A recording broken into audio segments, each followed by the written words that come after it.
Viver sem medo na era da incerteza. É o título de uma mostra, exposição esplêndida deste meeting, é a razão deste encontro e reflexão de três grandes personalidades do nosso tempo presente, que aceitam refletir sobre si mesmos, imersos, porém, na cultura presente, que vive aceitando o desafio da complexidade. Aqui, Julián Cajón.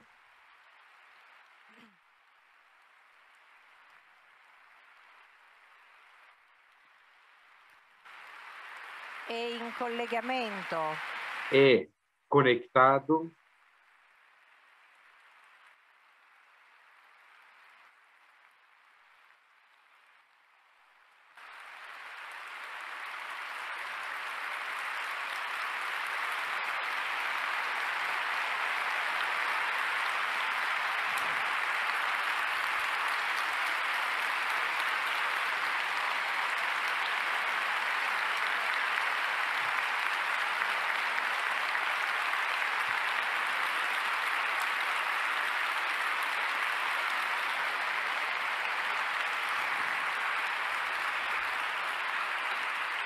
E in collegamento, fatemelo fare perché questo affetto potrebbe farci continuare per un'altra mezz'ora. É melhor eu parar, porque talvez vocês continuariam por meia hora. Em conexão conosco, Taylor,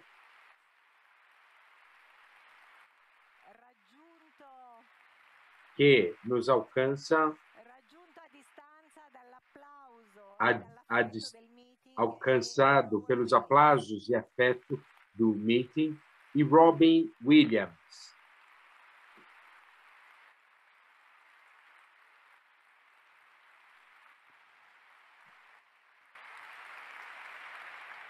Credo che il calore di questi applausi vi O calor desses aplausos permitiram que vocês superaram a distância e a fisicidade de alguns do nosso encontro.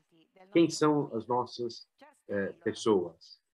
James Taylor é canadense do Quebec, filósofo, sociólogo, há mais de 50 anos, trabalha com o processo de formação da identidade moderna, o caráter e complexidade da caráter secularizado. Robin Williams é galês, sacerdote anglicano, e foi o chefe da Igreja da Inglaterra como bispo de Canterbury até 2013. Julián Cajón, espanhol, sacerdote católico, docente de teologia. Desde 2005, é presidente da Fraternidade e Comunhão e Libertação. A vocês três, pergunto, esse título, Viver sem Medo na Era da Incerteza, foi escolhido por quem preparou a mostra do meeting e reconstruiu esse encontro de vocês como o título necessário para resolver uma questão crucial. Qual é? É possível viver, estar imerso no mundo como o nosso, extremamente contraditório, marcado pela incerteza, sem perceber esta incerteza como um inimigo? Williams. Muito obrigado. É um privilégio da minha parte fazer parte desse encontro. Brevemente, para responder à sua pergunta, um dos principais problemas que temos é que, às vezes, não sabemos como identificar o verdadeiro inimigo. Identificamos como presenças específicas no mundo. O inimigo é o acusador, é Satanás, é aquele que nos faz acreditar que Deus é uma identidade que não podemos confiar. Aí está o inimigo.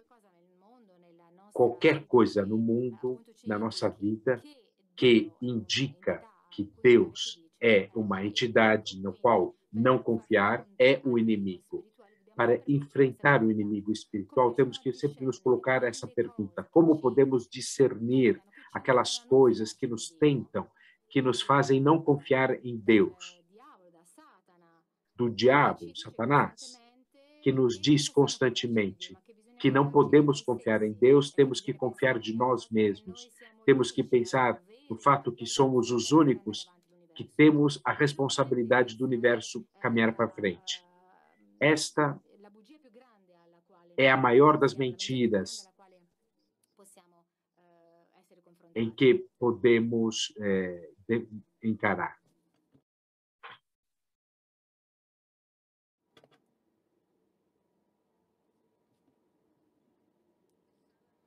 La traduzione, per cui dobbiamo aspettare un istante e provare. Está havendo tradução e então vamos ver se teremos a tradução na sala.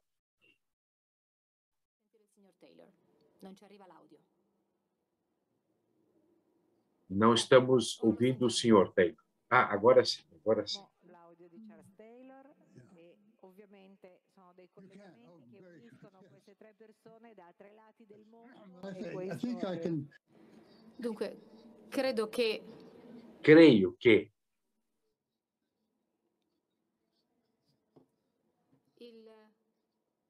c'è un aspetto etico. há um aspecto ético, Oltre a quello religioso, além do aspecto religioso, que diz respeito a o que é ser humano. Qual é a realização plena do ser humano? Um ser humano criado por Deus para ser um ser humano. A confiança que tenho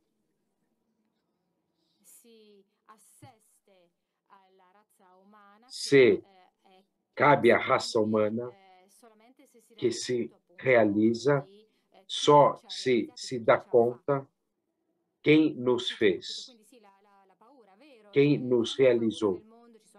Há muito medo no mundo, há perigos também da natureza e os perigos causados por nós.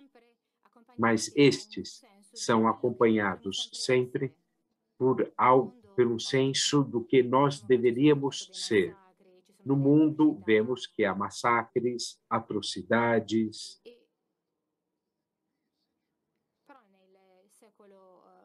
Mas, nos séculos anteriores, nos quais havia os mesmos massacres, as pessoas percebiam a importância da não violência, da independência, da necessidade de lutar contra a opressão.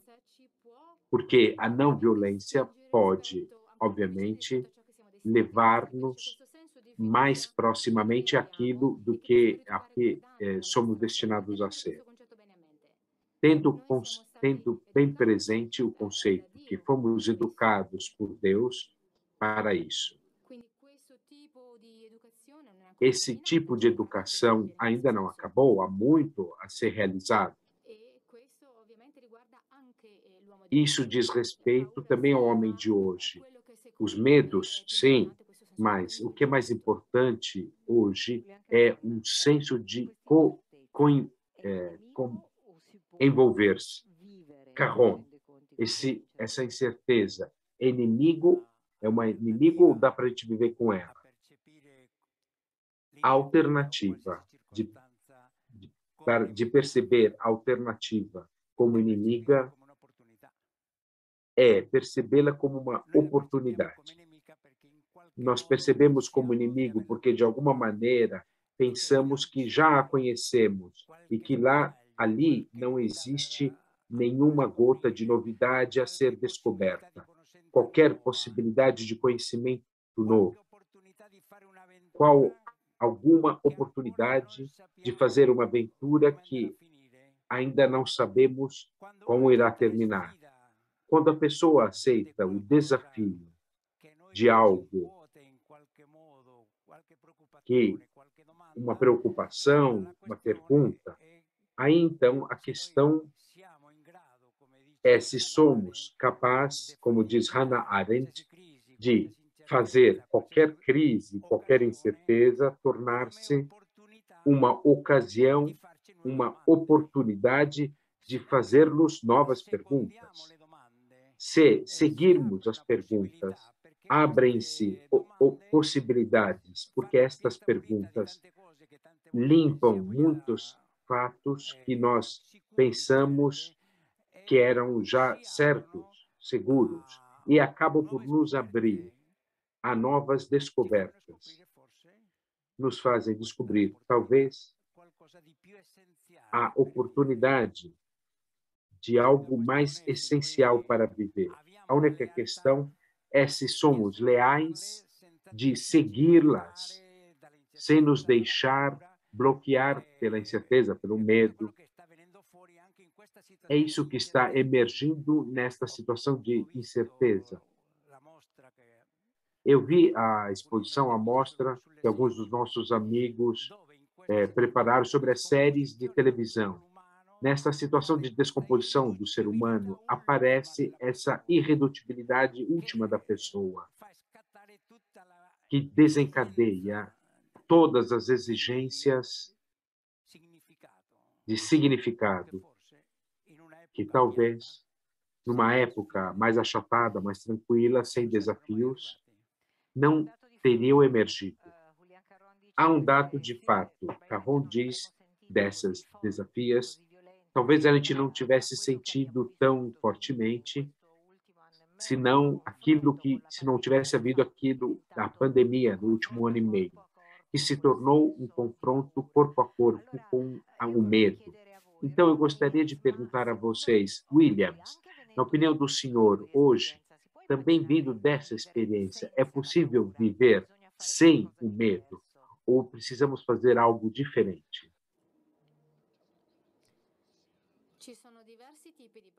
Há vários tipos de medo, na minha opinião. Há o medo daquele de eu tenho que me proteger, aproveitando daquilo que Carron disse, eu tenho que me defender das mudanças. Mas há um outro tipo de medo, que poderia se definir um medo razoável, que a resposta teria que ser, tenho que mudar. Se o meu estilo de vida é tal que, por causa desse estilo de vida, talvez eu venha a morrer muito prematuramente, então eu vou ter medo, mas tenho escolhas, porque posso mudar, escolher um estilo de vida mais saudável. A questão não é como vivemos com o medo, porque isso é impossível, mas sim como eu coloco ao lado daquele medo que me torna no pânico.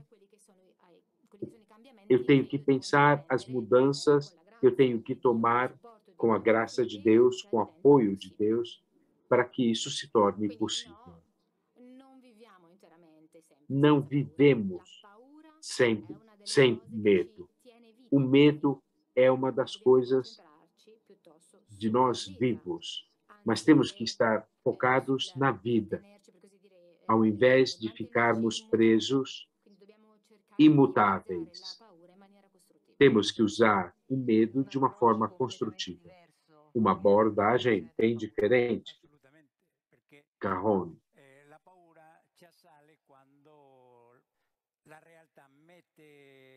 A nudo la nostra essenziale impotenza, la fa emergere alla nostra coscienza. Tante volte siamo presuntuosi, pensiamo che noi ce la caveremo, no?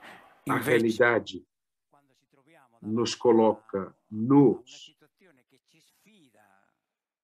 Às vezes pensamos que podemos dar conta, mas quando estamos diante de uma situação que nos desafia, para além da nossa capacidade de medida, nossas possibilidades, a nossa capacidade emerge.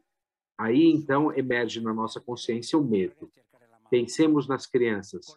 Eles podem viver tranquilamente, mas se deparam diante de uma situação que lhes vem de chorar ou correr em direção à mãe. Na companhia da mãe, entram em qualquer escuridão. certos de uma companhia. Por isso, a questão fundamental para vencer o medo não é algo que podemos controlar com as nossas estratégias. Quanto mais a vida aperta, nos desafia, tanto mais fica manifesto se vivemos diante de uma presença, como a criança com a mãe, porque no fundo, esta é a imagem da vitória sobre o medo. Só uma presença é capaz de vencer. Não é um discurso, uma regra, uma constrição que vencem o medo profundo, que vimos emergir na pandemia, por exemplo. E sempre penso que a única questão é encontrar presenças fáceis como a mãe para a criança, ou os discípulos com Jesus, que quando estão no barco,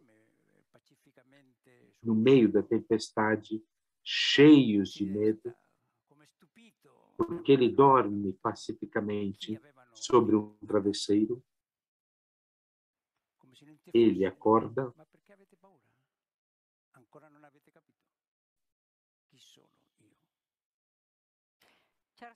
como se nada estivesse acontecendo e pergunta: vocês não entenderam ainda quem sou eu? Taylor, o senhor se identifica neste percurso o medo como a provocação para encontrar respostas? Condivido la stessa cosa, vorrei esprimere lo stesso concetto con termini diversi. Ciò che è davvero terribile è la paura. Compartilho a mesma coisa e gostaria de falar a mesma coisa de forma diferente. O que é terrível de verdade é o medo, como dos discípulos na barca. Um dos maiores perigos é que o nosso planeta se torne invivível. Há muitas evidências sobre isso. Os incêndios na América do Norte, muitas pessoas não conseguem estar diante desses fatos. No entanto, há uma possível reação ao medo. Sabemos o que fazer. Temos que nos colocar na condição de reagir. E isso, frequentemente, acontece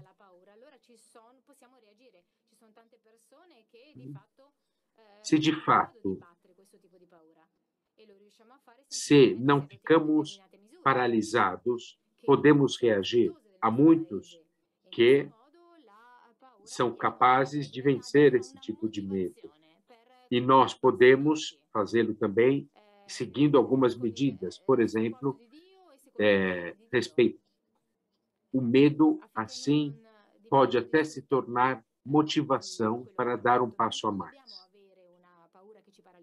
Com o apoio de Deus e segundo os planos de Deus, a fim de que não sejamos destrutores. Não precisa. Esse medo muito concreto de que falamos, que foi tão ligado à experiência da pandemia, é só um dos rostos que nos interroga. A sensação forte é da incerteza, mesmo porque todos os dias estamos num mundo novo, um mundo que ainda não entendemos o código, mas há lugares simbólicos que nos contam de forma emblemática a novidade que estamos enfrentando. Vamos ver.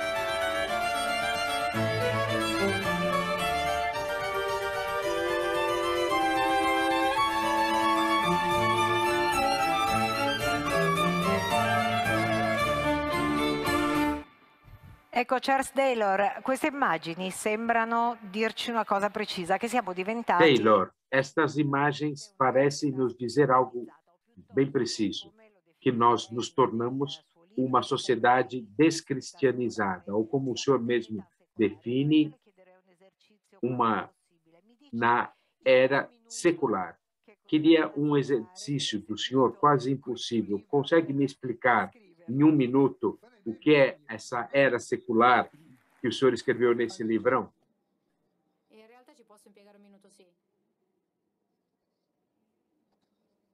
Eu posso sim falar em 1 minuto. Viviamo nella cristianità, c'è una società che Vivamos numa sociedade riflettere appunto questo senso di cristianità e tem que refletir esse senso de cristianismo e na Europa Ocidental foi na era de Constantino. Mas temos que ir além desses conceitos. Ir além significa colocar um fim entre a correlação automática entre um cidadão. Temos que ir além dessa busca contínua. O segundo ponto, a necessidade de termos a liberdade de ir buscar uma plena espiritualidade. Isso tem que nos fazer dar um passo a mais do que era a cristandade. Só o Senhor seria capaz de dar-nos uma síntese tão eficaz. Gostaria de ler um trecho do seu livro, que talvez nos ajude neste trecho de percurso juntos. O senhor escreveu: somente se compreendermos que a mudança diz respeito à experiência vivida, podemos começar a colocar perguntas corretas e evitar todos os tipos de ingenuidade. A ideia que a incredulidade corresponda ao desaparecimento de qualquer senso de plenitude, como se os que têm fé pensam dos ateus, como também que a crença seriam só teorias que buscam dar sentido às experiências que fazemos, como os ateus são tentados a pensar de quem tem fé. Pois bem, o ponto qual é? Que diante esta novidade que vivemos, tanto os ateus quanto aqueles que têm fé estão se colocando perguntas erradas? Taylor. Sim, acho que é isso. Do ponto de vista da cristandade, os dois grupos estão errados. Os cristãos têm medo que exista essa mão de Satanás,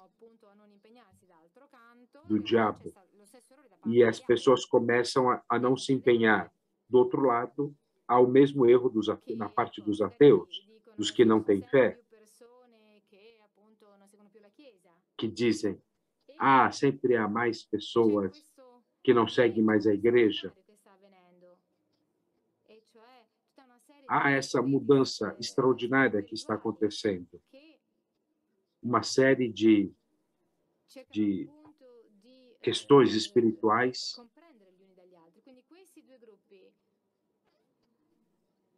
que buscam serem compreendidas. Esses dois grupos estão cegos para as mutações que estão acontecendo.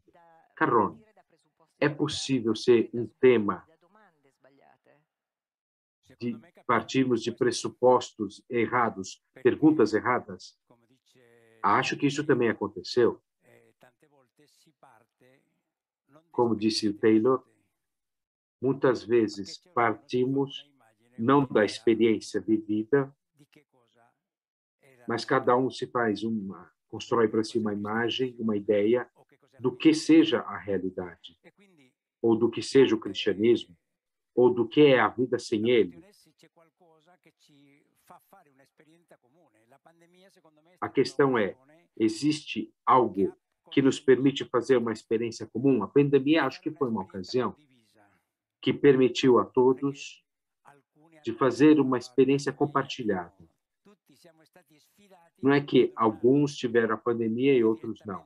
Todos fomos desafiados de um jeito ou de outro, direto ou indiretamente, na mesma idêntica experiência comum. E aí pudemos ver que as perguntas que nasceram eram corretas e eram comuns. Não é que um grupo tinha uma pergunta, outro grupo tinha outra. Não. Todos tinham as mesmas perguntas diante dos mesmos desafios. Aí pudemos ver a verificação dos nossos pressupostos, das nossas tentativas de estar dentro da realidade de uma certa forma. Só uma verificação assim que cada um fez, se foi leal com a experiência que viveu, talvez isso seja o início de um diálogo e pode compartilhar com o outro o que lhe foi útil para viver. Porque temos agora um terreno comum sobre o qual falar, uma experiência comum a qual compartilhar, e as respostas que cada um verificou. Williams, o senhor se encontra nessa questão de que a experiência comum, a experiência seja o lugar em comum, e não as perguntas teóricas que não nos tornam cegos ao percurso de cada um? Sono molto in linea con questo pensiero perché a volte mi pare che la Eu questione concordo muito com esse pensamento, porque às vezes acho que a questão do crer ou não crer é colocada como uma questão sim ou não. Há uma série de preposições. Aquilo que ouvimos tanto de Taylor quanto de Caron é que as pessoas estão em busca de uma modalidade de se tornar adequadas à própria vida, à própria realidade, ou seja, como vivemos de verdade, eis a questão. É daqui que pode começar um diálogo. Como vivemos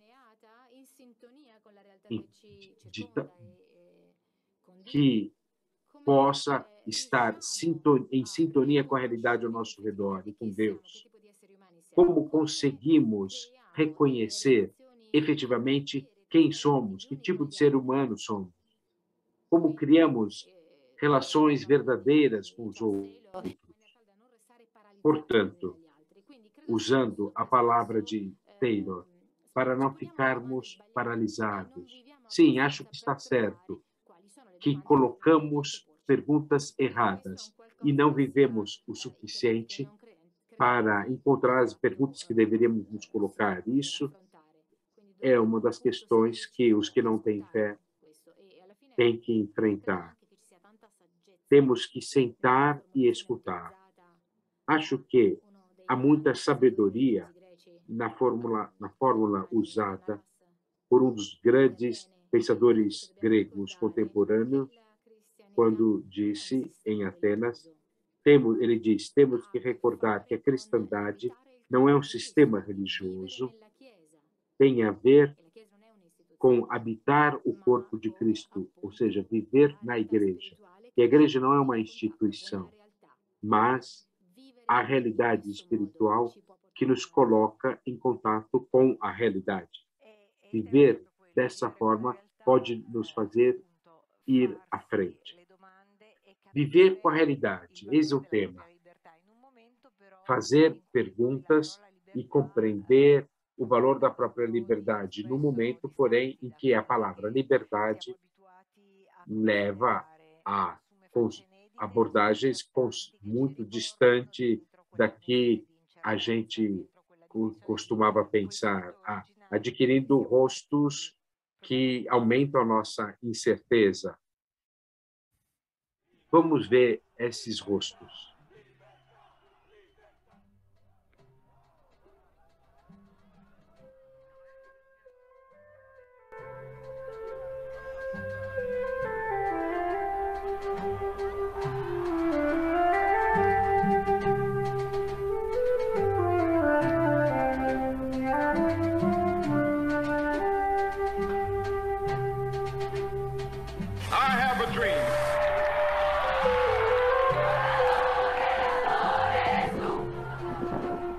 In Brasile, la gigantesca manifestazione di protesta per denunciare il degradarsi delle condizioni in cui vivono le tribù originarie delle regioni amazzoniche. 呢個遊行對香港嘅未來可以話係歷史性嘅一刻咯，係香港。Mamy prawo do strajku. Gli studenti della statale occupano l'università per solidarietà con gli operai in lotta. I think all women should learn how to use a firearm and carry with them on a regular basis.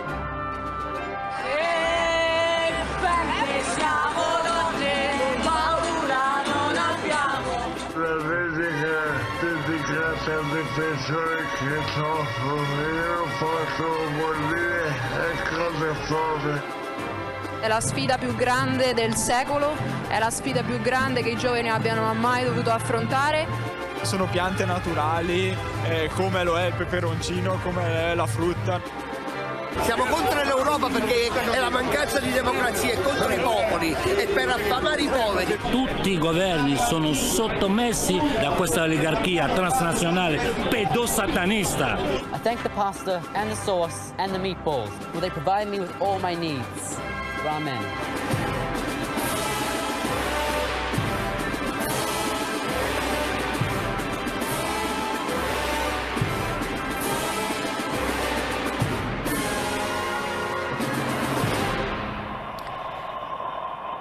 È abbastanza evidente, Rowan Williams, che dentro questa parola libertà sta andando... Fica bem claro, Williams, que dentro da palavra liberdade está acontecendo uma torre de Babel,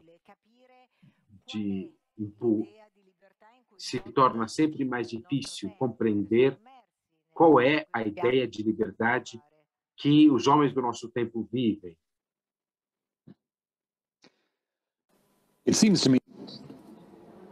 A me sembra che ci siano almeno 3 livelli ai quali...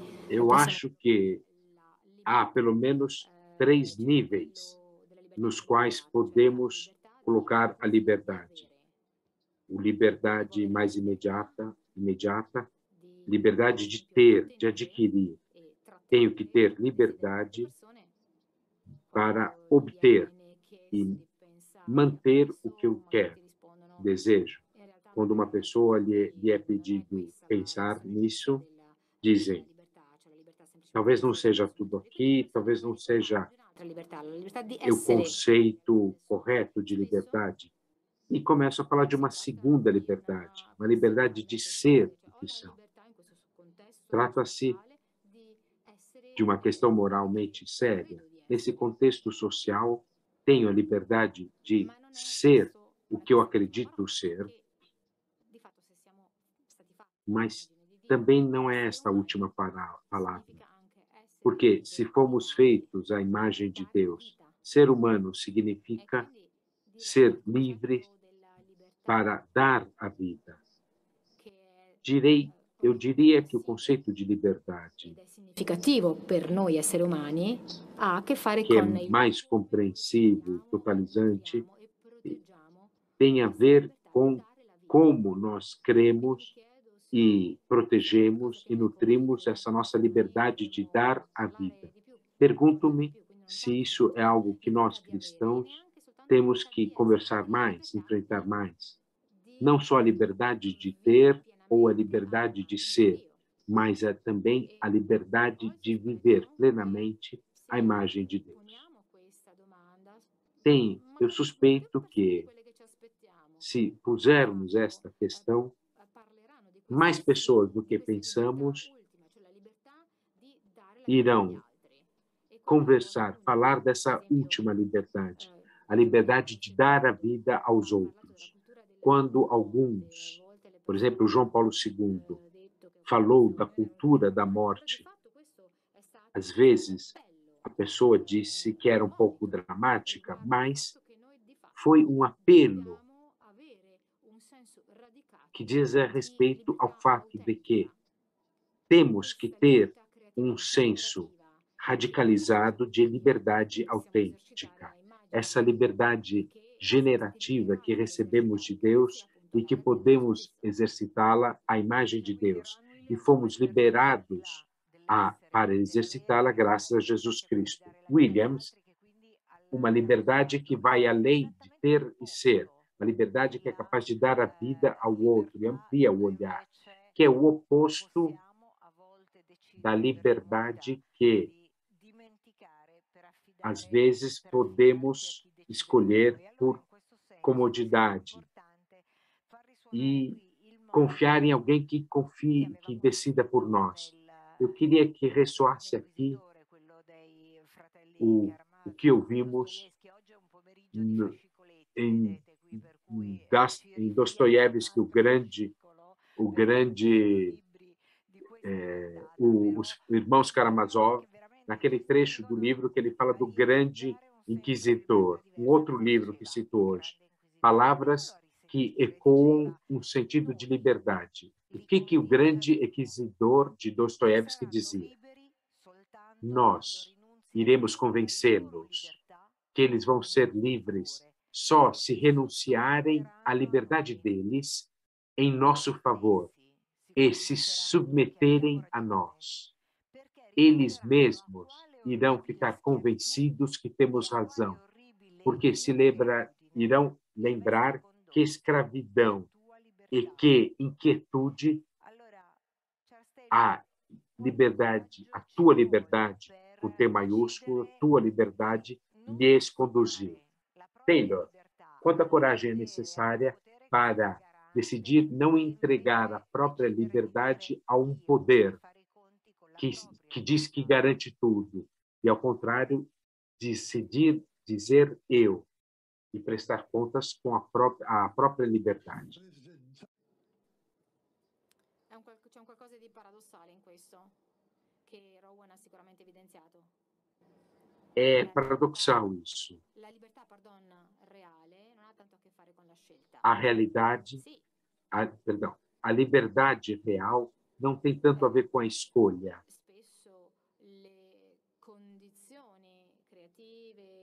Muitas vezes, as condições criativas da liberdade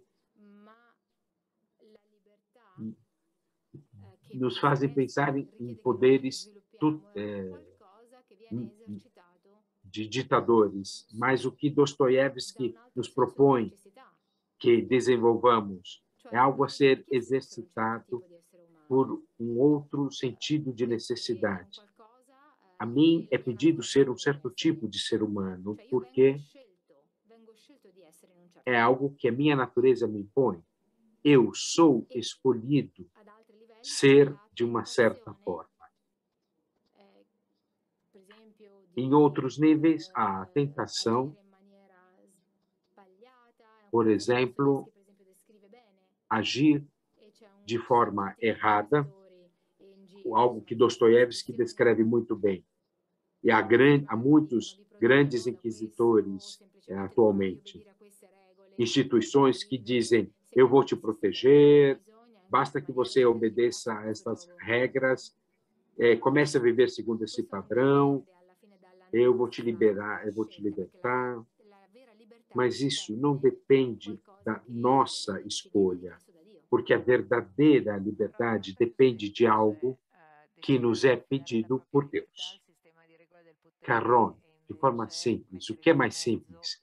É entregar a própria liberdade aos poderes ou colocar o próprio eu em questão e reconstruir o percurso de liberdade. O poder, seja ele um poder leigo ou um poder religioso, é a mesma coisa, sempre tenta nos convencer que estaremos melhor se renunciarmos à nossa liberdade. É como se quisesse simplificar a nossa vida. Se você renuncia à própria liberdade, você vai evitar riscos, vai evitar erros. A sua vida vai deixar de ficar tão complicada. É melhor entregar-se a alguém esse risco. O poder fica feliz com isso. A genialidade de Dostoiévski foi desmascarar para sempre a mentira do poder. porque revelou toda a capacidade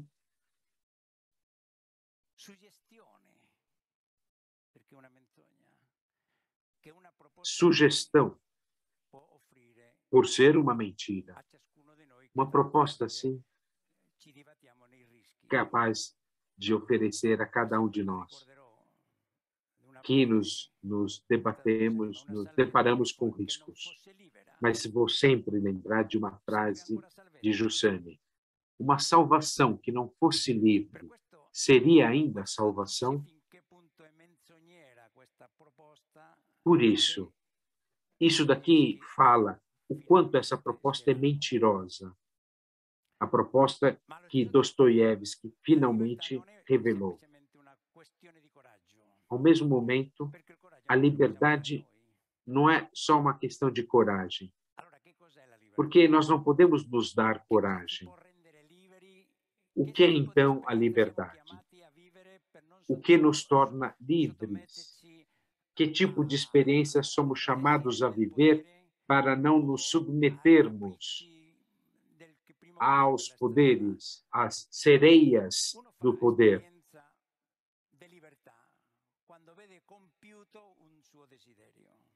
A pessoa experimenta a liberdade quando nota um próprio desejo, seu desejo realizado. Os desejos humanos são tão sem fim, tão grandes, sem limites, que o limite é o que é capaz, de fato, tornar o homem livre. Ou o homem tem uma experiência de plenitude que o torna livre do poder, ou sempre terá a tentação de submeter-se ao poder, pelo menos para participar de alguma migalha que o poder lhe oferece, como alternativa à verdadeira liberdade. Essa é a escolha que cada um de nós tem que fazer. Não é suficiente gritar liberdade, liberdade, como a gente viu naquelas cenas, para se tornar livre. Ou que o outro me prometa ser livre se eu me submeter. Não. O nosso coração não se dobra, porque ele é irredutível.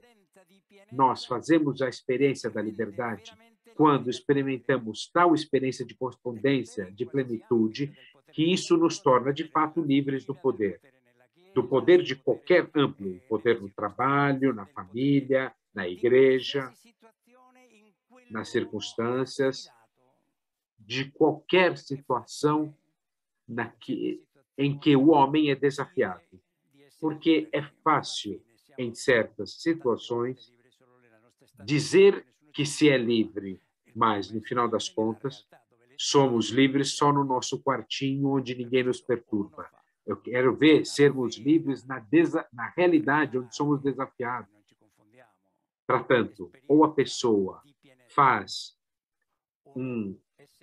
uma experiência verdadeira, real, experiência de plenitude, ou estará sempre buscando as migalhas das mesas dos poderosos. E é aí que a pessoa se subtrai e entra num...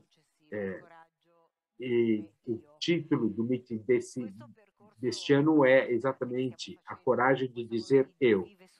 Este percurso fascinante que estamos fazendo vive de algo da história, dos percursos, dos pensamentos dessas três grandes personalidades que, num certo momento, se cruzaram. E esse encontro é contado nessa mostra, que vocês absolutamente, se não viram, tem que ver, que viveu como nasce de 4 professores que tiveram uma série de encontros e começaram a cruzar o percurso deles com o de vocês. E a história desses professores achei tão interessante que eu pedi para eles para nos contar como nasceu esse estranho encontro que hoje à tarde estamos fazendo e ouvindo os pensamentos, histórias humanas de fé tão diferentes. mas que está gerando este momento. Vamos ver o que eles me disseram. Responderam. Sou Alessandra, eu dou aula de filosofia na Universidade Católica. Sou Alessandro, eu ensino teologia no Carolina do Norte. Me chamo Simona e ensino filosofia antiga na Alemanha. Sou Roseto e sou história de filosofia numa escola de segundo grau. Em 2006, eu estava na Inglaterra e conheci John William, que começou a me colocar, esse professor de filosofia e teologia anglicano, começou a me fazer várias perguntas que eu falei de comunhão e libertação. E ele, naquele momento, disse, era essa a resposta que eu procurava. Depois você nos envolveu, nós quatro, porque nós estávamos juntos, e aí nasceu uma amizade até irmos e chegamos a fazer escola de comunidade com os anglicanos por un anno e medio, íamos até a Inglaterra. Tramite il nostro amico John Milbank c'è stata una cena quella sera stessa che è stata l'inizio di un'amicizia che poi ha coinvolto anche tutti voi e Julian Carron. Sì, poi a me hanno mandato negli Stati Uniti, ho cominciato questo seme di amicizia anche dall'altra parte dell'oceano ed è da questi rapporti che poi Julian Carron e me mandaram nos Estados Unidos, começou uma amizade com essa outra parte do oceano e foi nessas relações que Carron e William se conheceram. Depois chegou Taylor. Foi um outro encontro não esperado. Em 2015, estávamos em Roma, em uma conferência. Eu o conheci. Naquele momento, ele pediu para participar no encontro de CL com o Papa, algo não programado, no qual ele mesmo se convidou sozinho. Williams também estava no encontro com o Papa. Não, essa amostra não nasceu de ideia nossa. Foi um diálogo entre Carron e Taylor, conversando, que saiu a ideia dessa amostra e a gente resolveu convidar o Williams também, que é o cara que não tem medo. A gente pensou, com essa amostra, tornar encontrável o diálogo que havia entre nós.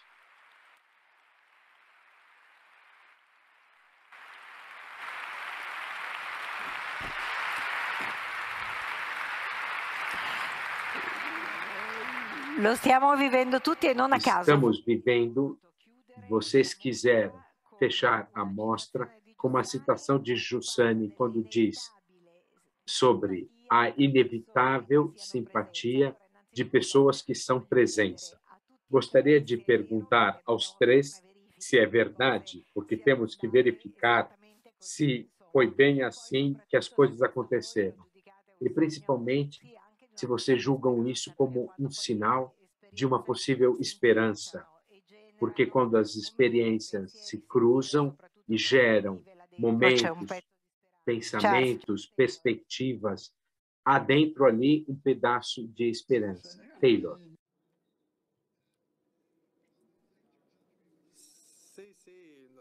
Per me Williams è stata una figura cruciale. Ho letto libri. Para mim, Williams foi uma figura importantíssima. Li alguns livros de teologia, falamos de sociologia social, continuamos a conversa com Williams. Em 2015, conheci o movimento Comunhão e Libertação. A mensagem é que tínhamos necessidade de trocar ideias. Vimos que temos pontos de vista em comum que pudemos esclarecer, debater. Foi daqui a ideia, desde o início, que queríamos esclarecer.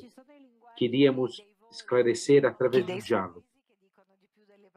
Rostos, olhos, às vezes dizem mais do que palavras, confirmando que os 4 professores contaram uma história verdadeira, vendo os 3 rostos de vocês. Agora, Williams, foi assim? E o que está gerando este percurso de vocês, esse encontro de vocês 3? Atrás de todas as conversas, havia uma convicção que de nós 3, a fé é uma realidade que nos leva a um mundo mais amplo. Não só mais amplo do que aquilo que cada um de nós sozinho enxerga, mas também que a linguagem humana é capaz de transmitir. Aquilo mais importante que podemos dizer da prática da linguagem da fé é que ela nos abrindo a esse amplo mais amplo. É um mundo mais do que aquele que conhecemos. Somos mais do que aquilo que conhecemos. Estamos em relação com Deus, que é mais do que qualquer coisa que conhecemos. São coisas que nas nossas conversas encontramos como uma forte sintonia entre nós três. Foi o que eu vi na primeira vez quando encontrei comunhão e libertação. Este senso de abordagem genuína à fé diante da vida. Carol, de verdade, foi algo imprevisto, como os nossos amigos contaram, que fizeram essa mostra. Foram circunstâncias que depois se cruzaram até o ponto de chegar hoje à noite nesta realização que estamos participando. A coisa mais interessante é que, sem termos nos frequentado, nós nos vimos juntos com grande sintonia, como disse a frase de Giussani, única. Pessoas... Ele diz numa frase que me toca muito. Pessoas que têm a mesma vibração inefável e total diante das coisas. Não é que a gente entrou em acordo, pois a situação da pandemia nem permitiu que a gente se visse. Tivemos que fazer entrevistas, cada um no seu país, mas o resultado final foi essa surpresa nossa dessa sintonia que Giussani menciona, que se torna uma simpatia inevitável. Cada um pode verificar se isso é ou não um bem para todos. Pois, afinal, podemos ver que nesse contexto cultural, cada um pode captar relacionamentos, se formos atentos, captar vibrações dos outros que documentam a coisa mais profunda que temos em comum, que é e que torna os relacionamentos com tal intensidade como aqueles que vivemos esta noite. E assim, todos que têm o privilégio de estar fisicamente aqui e todos os outros conectados, que poderão ver a gravação mais tarde, têm esse senso forte de vibração. E, antes de terminar, vou pedir para vocês para voltarmos ao ponto do qual partirmos e, assim, deixarmos em um minuto um pensamento sobre como continuar. Aí a pergunta, do ponto de vista de cada um de vocês, a experiência humana, a experiência cristã, ela olha a secularização como uma derrota, como um desafio ou como uma oportunidade? Williams, derrota, desafio ou oportunidade? A resposta curta seria: é uma vocação. É um apelo de Deus. Se virmos como uma derrota, a luta cabe só a nós. Se virmos como um desafio, não entendemos completamente que é Deus que está nos esperando e que nos leva a esta situação. Se virmos só como uma oportunidade, talvez vemos como algo que é dado ou não. Acho que temos que seguir o apelo de Deus, o dom de Deus que nos pede aprofundar a relação com Ele e com o mundo de Deus. Comecemos assim, como vocação, dom. Carol, para usar as tuas palavras, eu diria, é um desafio que se torna uma oportunidade. Não fomos nós que buscamos. William disse bem, é uma chamada que vem da realidade. Tem um desígnio por trás. Mas a gente pode vir a saber isso se nos envolvermos. Para mim, o que significa esta oportunidade? Que é uma situação que está nos chamando. Estamos sendo chamados a uma consciência maior da natureza nossa de sermos homens. Isso está aparecendo de várias formas nessa situação, como vem à tona de forma mais potente, como escritores que têm demonstrado todo o seu desejo de ser amado, apesar de todo o niilismo que carregam. É uma possibilidade de compreender até o fundo a nossa natureza de homens. E uma possibilidade para os cristãos de compreender a verdadeira natureza do cristianismo, não como um conjunto de regras incapaz de responder a esta sede que vem à tona sempre mais neste contexto cultural, nesse momento histórico, mas, ao contrário, a possibilidade de percebê-lo na sua natureza verdadeira, como um encontro com uma realidade excepcional, histórica, presente, que nos permite fazer uma experiência de tamanha plenitude que é inimaginável. Taylor, depois de uma vida de décadas se confrontando com esse conceito de secularização, qual é a sua resposta? Eu concordo com os meus colegas. Eu diria, é um convite para crescer na fé. É um convite para entrar numa certa realidade que não tínhamos acesso antes. Há o elemento do desafio, tudo é uma situação difícil que temos que tentar dar uma resposta a melhor possível. Isso pode ser uma abertura que vejo fortemente e incrivelmente presente na era secular. Obrigado por esse sentido de chamado, desafio. Ouvimos de forma forte e agora é um percurso que no meeting podemos continuar, e principalmente na mostra. Eu queria dizer que o contato humano, a proximidade aqui, física, esse sonho de poder ver vocês três juntos logo e nos ajudar. Um abraço, obrigado.